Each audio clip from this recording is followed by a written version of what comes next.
Bonjour, je m'appelle Hassan Salam, je suis un professeur de gynéco à la faculté de médecine d'Alexandrie et aujourd'hui je vous parlerai du saignement utérin anormal. Alors le saignement utérin anormal, c'est un terme large qui décrit des irrégularités du cycle menstruel qui impliquent la fréquence, la régularité, la durée et le volume du flux sanguin en dehors de la grossesse. Alors, quelle est la prévalence? Ça dépend de l'étude que vous avez devant vous. C'est entre 3 et 30% des femmes en âge de procréation et environ de 35 à 55% des femmes en âge de procréer tardif, c'est-à-dire après les 40 ans. Ça représente 5% des visites chez les généralistes et 20% des visites chez les gynécos. Et jusqu'à 50% de patients ne recherchent pas des soins médicaux. Voilà, avant de parler du saignement anormal, alors qu'est-ce que c'est que la menstruation normale? Voilà, la fréquence, c'est normalement entre 21 et 35 jours. La durée, c'est de 4 à 6 jours, tant qu'il y a de ceux qui la font entre 2 et 7 jours. La quantité est de 50 à 160, malgré qu'il y a de ceux qui considèrent plus que 80 millilitres, c'est excessif. Et il y a toujours un confort mineur, parfois un confort mineur, qui ne doit pas déranger ou changer les fonctions normales de la vie. Quel est le mécanisme de la menstruation? Ça dépend d'un retrait de la progestérone en phase prémenstruelle. Et ça, c'est communiqué par le prostaglandine, par la prostaglandine F2-alpha, qui entraîne une constriction des artérioles spiralées. Alors, il y a une effusion de l'endomètre et alors la couche fonctionnelle se sépare et forme le flux sanguin menstruel, comme on voit sur ce diapo. Alors un autre diapo plus détaillé, alors on a ici l'artère basale qui reste toujours, et l'artère spirale, celui qui a la constriction qui entraîne la nécrose de la couche fonctionnelle qui se sépare. Alors il y a aussi les glandes endométriales et on voit ici les ouvertures de ces glandes bien détaillées. Et voilà aussi un autre diapo qui nous montre où il y a le myomètre, et voilà la couche basale qui ne doit pas se séparer si si cette couche basale disparaît par exemple par un curetage excessif. Alors ça peut entraîner des adhérences, c'est-à-dire des synnéchies intra-utérines, et voilà nous avons le syndrome d'Asherman. Et voilà la couche fonctionnelle qui se sépare pendant le temps de la menstruation. Alors, quelles sont les causes du saignement utérin anormal? Voilà le classement de Figo qui a été publié en 2011. Et alors, ça nous divise ces causes de saignement utérin en causes organiques et des causes inorganiques. Les causes organiques, les polypes, l'adénomyose, les fibromes, les tumeurs malignes avec l'hyperplasie, et les causes inorganiques, c'est-à-dire la coagulopathie, la dysfonction ovulatoire, les causes endométrielles et aussi les causes iatrogéniques, et ensuite les causes alors non encore classifiées. Il y a un acronyme pour ça qu'on a donné dans ce classement de Figo en langue anglaise, c'est-à-dire PALM et COIN. PALM, P-A-L-M, c'est-à-dire les polypes, l'adénomyose, les fibromes, les lyoméomes et les tumeurs malignes, comme on voit ici, et la COIN, C-O-E-I-N, et voilà, C c'est pour coagulopathie, O ovulatoire, E pour endométriel, iatrogénique, le I et le N, c'est les causes non classifiées encore. Commençons alors par ce palme. Voilà les polypes utérins, comme vous les voyez ici. Ça, ce sont des causes importantes pour le saignement utérin anormal. Et voilà, ces polypes se composent de divers composants tissulaires. Parfois, ce sont des tissus vasculaires ou glandulaires ou fibromusculaires ou conjonctifs. Et normalement, ce sont des polypes bénins, mais dans une petite minorité, elles peuvent avoir des caractéristiques atypiques ou malignes. Ils peuvent aussi être confondus avec un endomètre d'apparence polypeptide avec notre histoscopie, par exemple, ce qui est une variante de la normale. Et enfin, le FIGO nous dit qu'on a besoin d'une sous-classification qui doit inclure la dimension du polype, l'emplacement, le nombre, la morphologie et l'histologie. Ensuite, nous avons l'adénomyose, c'est-à-dire la présence des glandes endométrielles dans la paroi de l'utérus, c'est-à-dire dans le myomètre. Et voilà, la prévalence varie entre 5 et 70% selon l'étude que vous lisez. Le diagnostic doit être basé sur l'échographie ou la IRM. Et ensuite, par exemple, dans l'échographie, on peut voir la présence du tissu endométriel hétérotopique dans le myomètre, comme je viens de dire, ou aussi une hypertrophie du myomètre. Et toujours, FIGO, la Fédération internationale de gynéco-obstétrique, nous dit qu'on a besoin d'une sous-classification pour inclure le type, c'est-à-dire est-ce que c'est focal, c'est une adénomyome ou c'est diffuse. Alors le type, le volume ou l'étendue de la maladie. La troisième chose, ce sont les lyomyomes ou les fibromes ou les fibromyomes, comme on les appelle.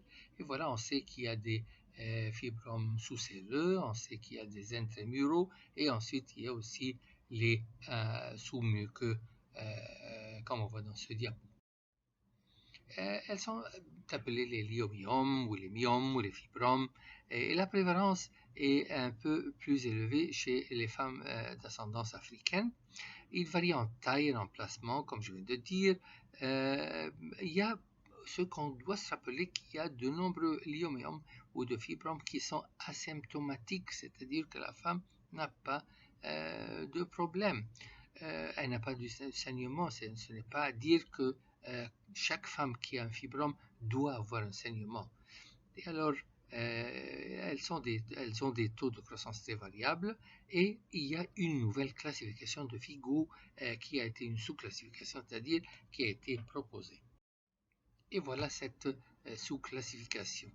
Et avec ces chiffres qu'on voit, alors par exemple le 0, c'est un fibrome pédonculaire sous-muqueux.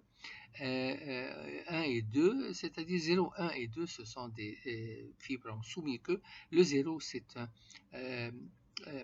fibrome qui est pédonculaire, intracavitaire.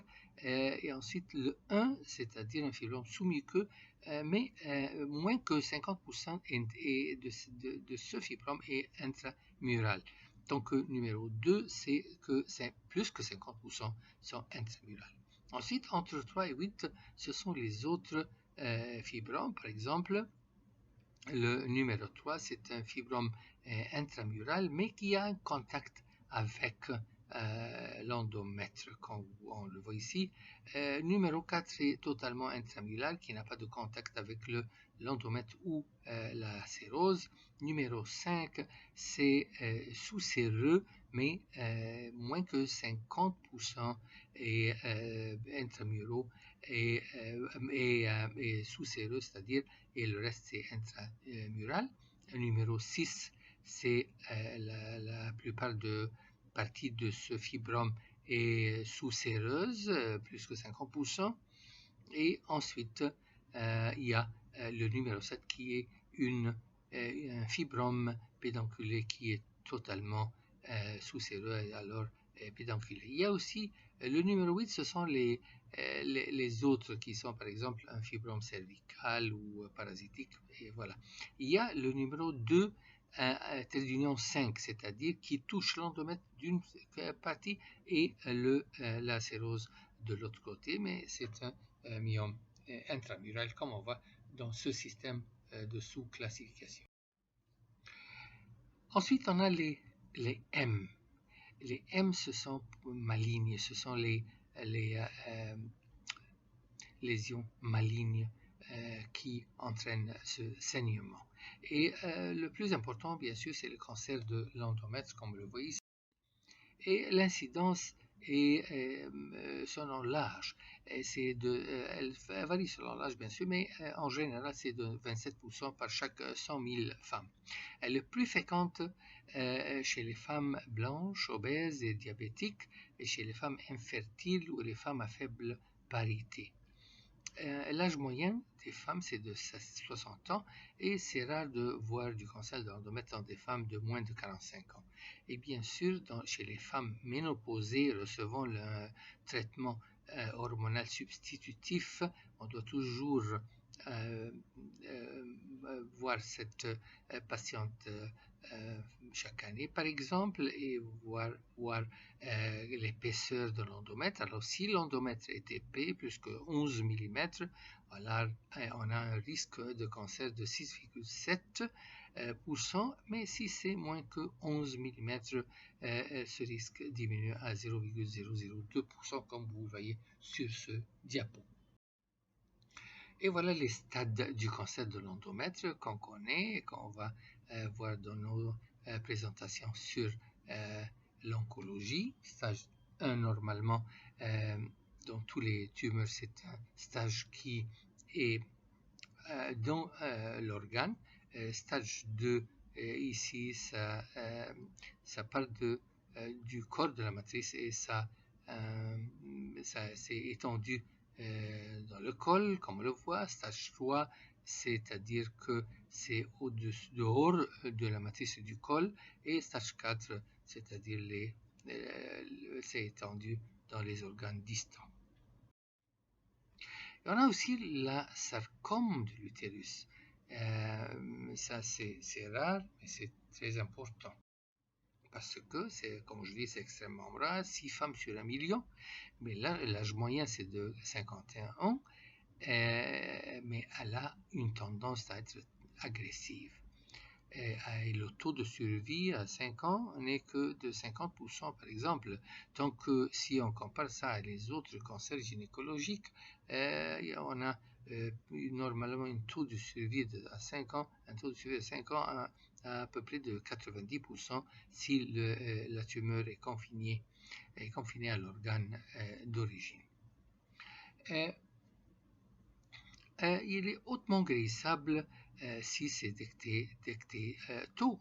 Il y a une rare forme de ce cancer qu'on appelle le carcinosarcome qui a des caractéristiques à la fois du cancer de l'endomètre et du sarcome utérin. Et voilà les stades de la sarcome de l'utérus, les 4 stades comme on les voit. On les parlera de ça dans le cours de oncologie gynécologique. Et ensuite, on a le cancer de col. Un cancer de col, on le met ici parce qu'on peut avoir des saignements anormaux, mais vraiment, ces saignements ne sont pas caractéristiques. Il y a des saignements caractéristiques du cancer de col, c'est le saignement post-coït ou le saignement après examen. Et voilà notre cancer du col de l'utérus. L'incidence 13 pour chaque 100 000, plus que demi-million de nouveaux cas en 2018, sont plus souvent diagnostiqués entre 35 et 44 ans. C'est le 4e cancer plus fréquent chez les femmes et le 8e plus fréquent dans l'ensemble. 70%, comme on sait, sont causés par l'infection par HPV, Human Papillomavirus, en particulier les types 16 et 18. Et le taux de survie à 5 ans est de 71% pour les femmes blanches et de 58% pour les femmes noires. Et ce cancer peut être détecté bien sûr avec le dépistage de frottis cervicaux. Et maintenant, on peut même l'éviter par un vaccin qu'on donne à nos jeunes filles entre 8 et 22 ans. Et peut-être on peut le donner plus tard encore. Et voilà les 4 stades du cancer de col, comme on les voit, stade 1 à 2 qui sont opérables et stade 3 et 4 qui sont inopérables. Et ensuite, on se rappelle, comme je viens de dire, que le cancer de col peut être associé avec un saignement post-coïtal ou post-examen. Et avec cette classification, M c'est pour les lésions malignes, B aussi ça comprend l'hyperplasie de l'endomètre qu'on voit ici. À gauche, il y a un endomètre normal, mais à droite, on a notre endomètre avec hyperplasie et on voit même l'histologie qui est différente avec plusieurs glandes et une diminution du tissu connectif. Et voilà l'hyperplasie. La prévalence est entre 133 en 2008 à 208 par 100 000 femmes années. Si on 100 femmes pour 100 000 femmes années, c'est-à-dire 1 000 femmes pour 100 années. Et voilà, ça résulte de taux élevés de l'estrogène combiné à des taux insuffisants de la progestérone, c'est-à-dire avec l'hyperestrénémie. Comme on le sait, on n'aime pas cette hystrénémie parce qu'elle est associée avec l'hyperplasie de l'endomètre, le cancer de l'endomètre, l'endométriose, le cancer de l'ovaire et le cancer de sein aussi. Alors, cette hyperhystérogénémie n'est pas vraiment quelque chose de bien et on la trouve, comme on voit ici, dans notre syndrome des ovaires polykystiques, le SOPK, les tumeurs de la cellule de granulosa et bien sûr chez les femmes qui reçoivent le traitement hormonal substitutif après la ménopause. Et cette hyperplasie de l'endomètre est classifiée par l'OMS en 4 catégories: l'hyperplasie simple sans atypie, hyperplasie complexe sans atypie, hyperplasie atypique simple et hyperplasie atypique complexe. Et on peut comprendre de ça que cette hyperplasie est un facteur de risque important pour le développement du cancer de l'endomètre. Il y a de ceux qui considèrent ça une étape vers le développement du cancer de l'endomètre. Le deuxième groupe de causes de saignement utérin, ce sont les coïnes. Et voilà la coagulopathie, la C, coagulopathie, voilà la cascade de coagulation sanguine comme on la connaît. Alors, dans ce cas, on a environ de 13% de femmes atteintes de ce saignement utérin anormal qui ont des troubles systémiques de l'hémostase. Et alors, le plus souvent, c'est la maladie de von Willebrand. Il n'est pas clair à quelle fréquence ces anomalies provoquent ou contribuent à la genèse du SUA. Et on doit se rappeler de cette cause parce qu'il y a peu de cliniciens qui considèrent les troubles de l'hémostase dans leur diagnostic différentiel du saignement utérin anormal.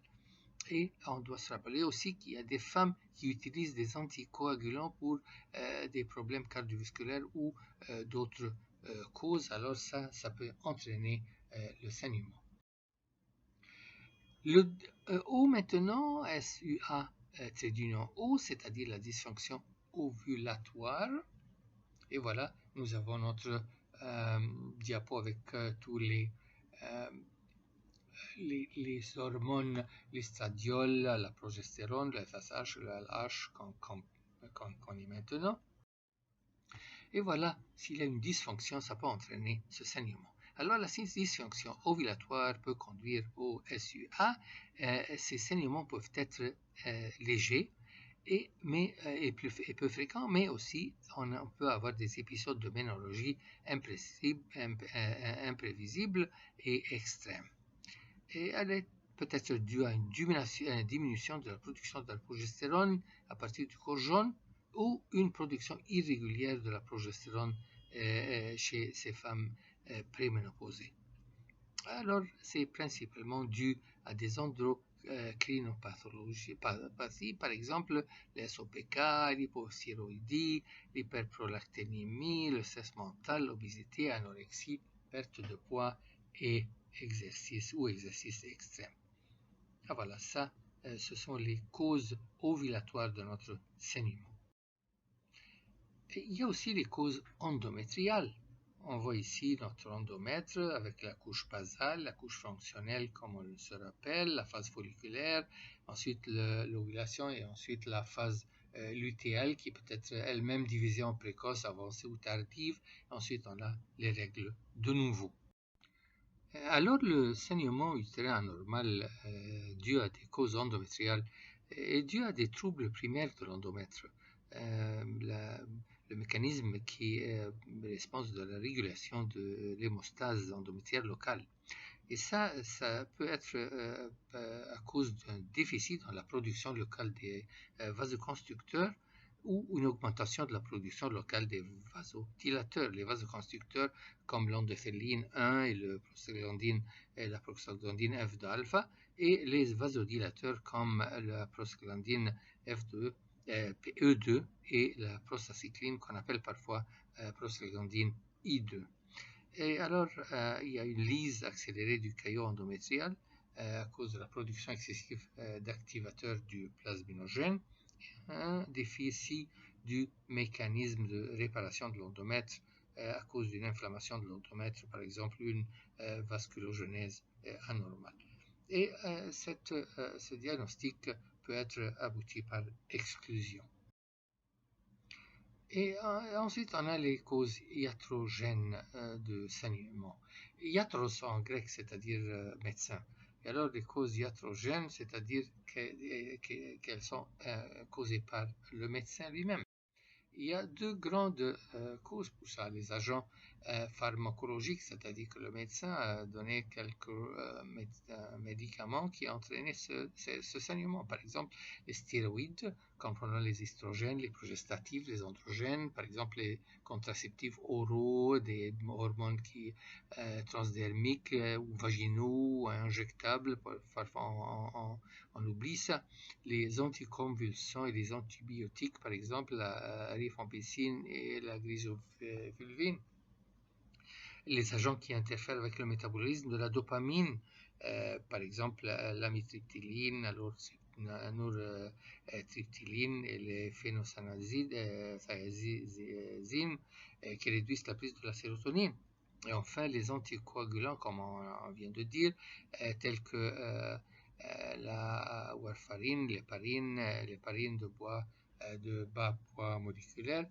Alors, ce sont ces agents pharmacologiques qui peuvent entraîner le saignement. En même temps, le médecin peut-être y a placer un dispositif intra-utérin inerte ou médicamenteux. Alors il y a entre 10 ou 25% des femmes qui présentent avec des saignements vaginaux imprévus au cours de 3 à 6 mois après l'utilisation de ces dispositifs. Et enfin, nous avons notre groupe non classifié, c'est-à-dire par exemple les entités mal définies, mal examinées, ou les deux.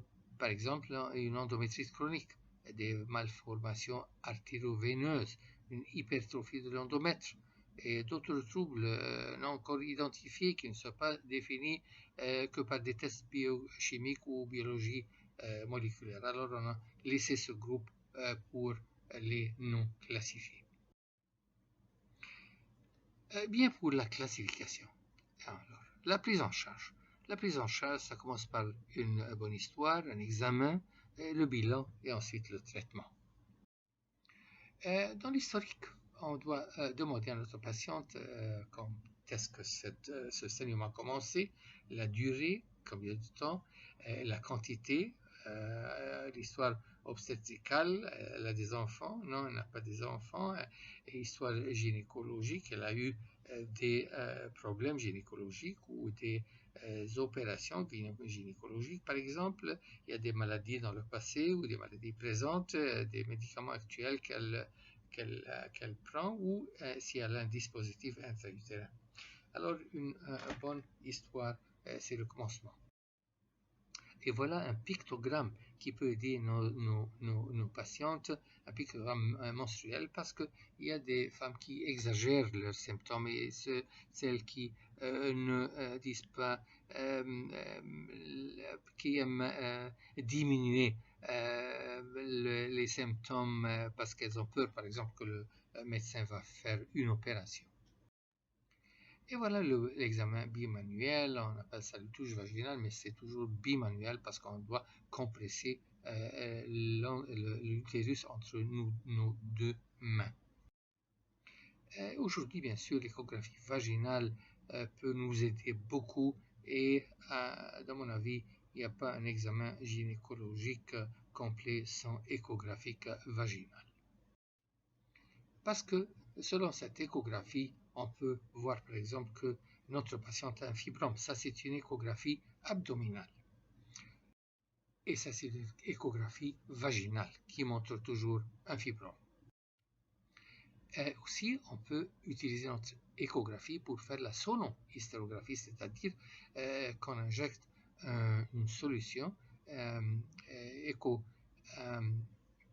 luisante et ensuite on fait notre échographie. On peut voir par exemple ici qu'il y a des polypes utérins. Si on a l'échographie en 3D ou 4D, on peut même voir nos fibromes plus clairs, comme on voit ici. Et aussi, on peut voir les polypes avec notre échographie en 3D ou 4D. On peut aussi utiliser notre Doppler pour voir si notre polype est vascularisé ou non. Et ça nous donne une idée du type de polype avec lequel qui se présente devant nous. Ensuite, on doit toujours voir l'épaisseur de l'endomètre dans ces femmes pour savoir, par exemple, les femmes en ménopause qui prennent le traitement hormonal substitutif, par exemple, si notre endomètre est épais, comme je dis avant, c'est-à-dire que ça, c'est un facteur de risque pour le cancer de l'endomètre.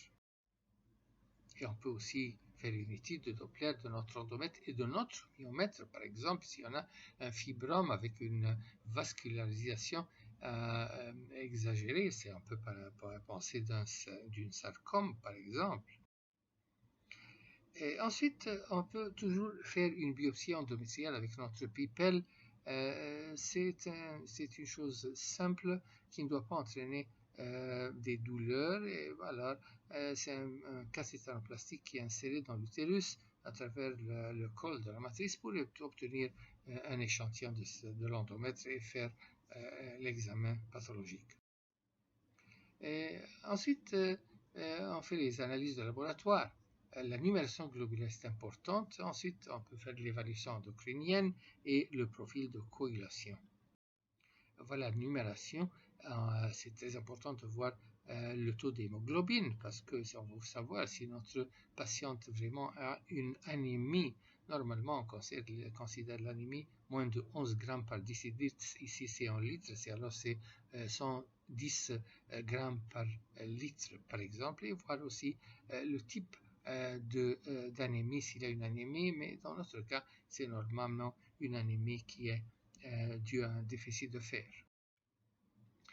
Et on peut faire, selon notre historique, on peut faire notre profil hormonal, c'est-à-dire on peut voir la progestérone en phase mi-lutéale, c'est-à-dire autour du jour 21. On fait la FSH et la LH sérique en phase folliculaire précoce, jour 2 ou 3.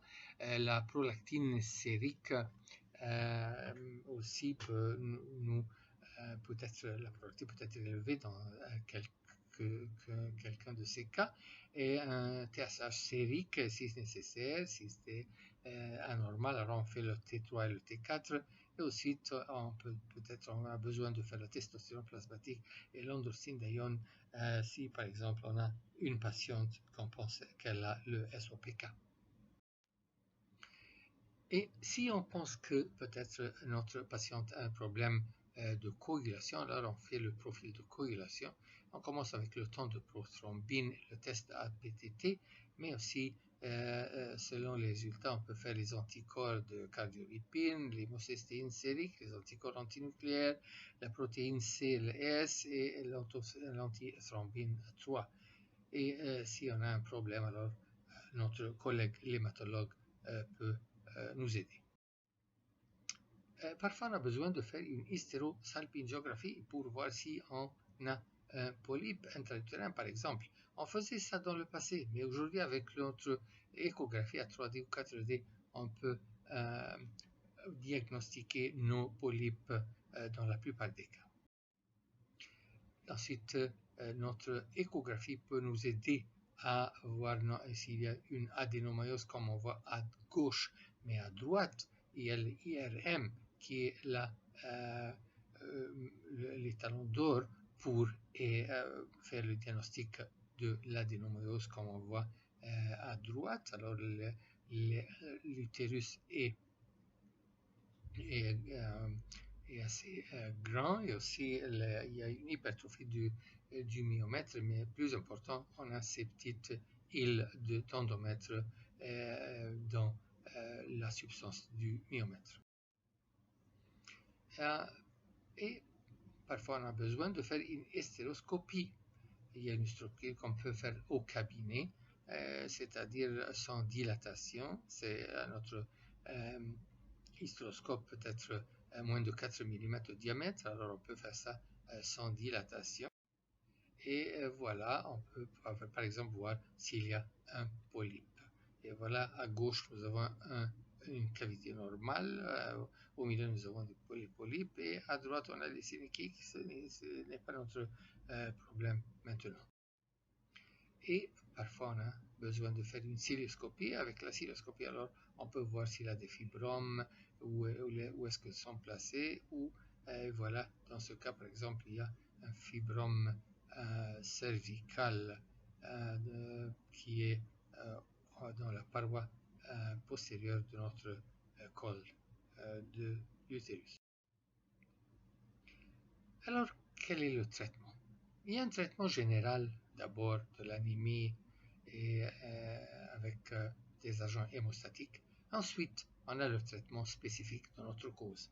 Et ça peut être un traitement médical, un traitement chirurgical ou d'autres traitements. Commençons alors avec notre traitement général du saignement, c'est-à-dire le traitement de l'anémie avec une supplémentation de fer. Ça peut être par voie orale ou parentérale, et parfois on a même besoin de faire une transfusion sanguine ou des globules rouges emballés. Et ensuite, on peut aussi utiliser des agents hémostatiques pour arrêter le saignement, même temporairement, avec l'acide tranexamique ou les anti-inflammatoires non stéroïdiens. Ensuite, nous avons notre traitement spécifique médical pour le saignement, c'est-à-dire par exemple la progestérone et les progestatifs, les contraceptifs oraux ou les agonistes de la GnRH à action prolongée. Et voilà, nous avons dit que notre saignement est normalement accompagné par une hystérénémie. Alors pour balancer cette hystérénémie, alors on donne notre progestérone et nos progestatifs, et on se rappelle que les contraceptifs oraux sont vraiment de la progestérone en général. L'autre manière, c'est de diminuer notre hyperhystérénémie par donner des agonistes de la GnRH à action prolongée. Et voilà, d'abord, on se rappelle de la progestérone. C'est un petit molécule assez petite, poids moléculaire de 314. Mais comment on va donner à notre patiente ce progestérone? Alors, parce qu'il y a des problèmes d'administration orale de la progestérone. La progestérone est détruite dans le tractus gastro-intestinal supérieur. Et aussi, elle a une action courte. Alors, les laboratoires pharmaceutiques, on nous a donné des progestatifs, c'est-à-dire des médicaments qui nous donnent l'action de la progestérone, mais ce ne sont pas vraiment de la progestérone. Et alors, il y a de ceux des progestatifs d'origine des molécules qui contiennent 21 atomes de carbone, qu'on les appelle les prégnanes, comme l'acétate de médroxyprogestérone, l'acétate de mégestérol et l'acétate de cyprotérone. Il y a de celles qui viennent, de ces progestatifs qui viennent d'origine de nos testostérone. Alors c'est 19 nortestostérone, c'est-à-dire enlever l'atome de carbone en position 19. On a des estranes qui se composeront, qui se forment de 18 atomes de carbone, comme la noréthindérone, l'acétate de noréthindérone, la diacétate éthynodiol, l'inestrénol et la noréthindronel.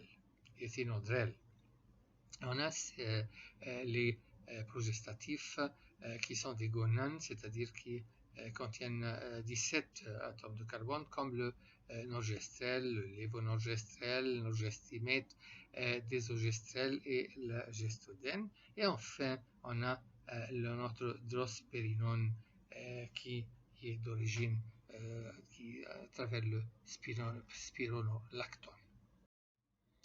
Et on commence normalement par l'acétate de la médroxyprogestérone. Et voilà la formule de cet acétate. Les comprimés, ce sont de 5 mg. Alors on donne 2 fois par jour dans la deuxième partie de notre cycle, c'est-à-dire entre jour 15 et jour 25, tant qu'il y a que des médecins qui aiment même commencer le traitement du jour 5 jusqu'à jour 25. Et alors en faisant ça, la femme va avoir des règles régulières et essayant de cette façon d'opposer l'action de l'hyperestrénémie qu'on a, et ensuite ça doit entraîner des règles qui sont assez acceptables. Et parce qu'on vient de dire que la progestérone, on ne peut pas avaler la progestérone, ça va être détruite dans le tractus gastro-intestinal. Alors, si on veut donner notre progestérone par voie intramusculaire, on doit la donner chaque jour. Alors, les laboratoires pharmaceutiques nous ont donné les préparations de progestérone à action prolongée, c'est-à-dire par combiner cette progestérone avec l'acide caproïque, c'est-à-dire nous avons notre caproate de 17 alpha-progestérone qu'on peut donner par exemple chaque mois. Il y a aussi les dispositifs intra-utérins qui contiennent de la progestérone. En fait, c'est de l'ivogestrin, c'est un progestatif, comme on connaît ce dispositif qui peut être placé dans l'utérus et fonctionner pour 5 années. En fait, il y a un avantage avec ces systèmes parce que il n'y a pas le passage à travers le foie, et alors la progestérone se trouve directement dans notre circulation systémique. Il y a aussi les contraceptifs oraux, comme je viens de dire, parce que les contraceptifs oraux sont principalement de la progestérone avec un tout petit peu d'estrogène.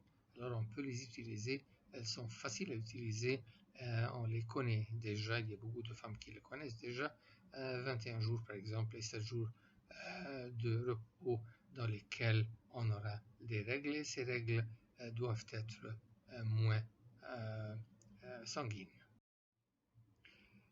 L'autre manière, comme je viens de dire, c'est d'essayer de diminuer le niveau d'estrogène dans le sang, et on fait ça en donnant à notre patiente les agonistes de la GnRH. Alors ces agonistes vont diminuer le taux de FSH et LH, et ça va entraîner une chute de notre estradiol. Et voilà le GnRH qu'on connaît, c'est un décapotyle, c'est-à-dire 10 acide aminique. Les laboratoires ont travaillé sur l'acide numéro 6, le glycine. On l'a changé en nous donnant l'uproréline, la goséréline, la nafraréline, triptorelline, buséréline. Alors, on a tout ça. Il y a de ces préparations qui sont une action prolongée. Alors, on peut même les utiliser par chaque mois pour 3 mois ou 6 mois. Et quel est le mécanisme d'action? C'est-à-dire, comme on voit ici en jaune, les agonistes, il y a une petite augmentation de nos gonadotropines, les FSH et les LH, et ensuite il y a la chute, la baisse qui continue pour tant que notre patiente prend ce médicament. Ici aussi les antagonistes qui commencent à fonctionner dès le commencement, mais normalement on ne donne pas des antagonistes parce qu'il n'y a pas des antagonistes à longue durée.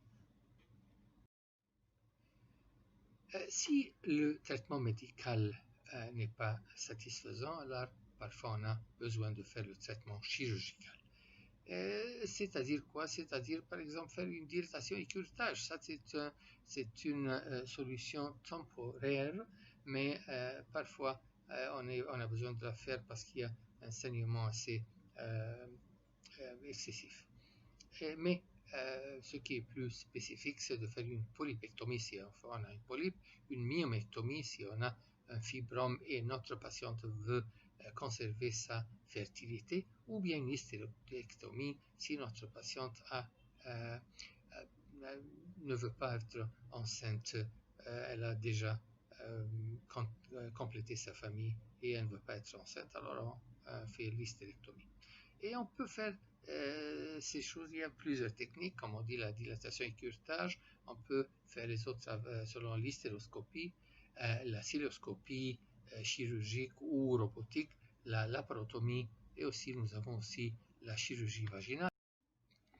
Et voilà comment on fait notre dilatation et curetage. Au commencement, bien sûr, on a le spéculum et ensuite on met les dilateurs et on fait le curetage. C'est une opération mineure qui ça nous demande des compétences minimales.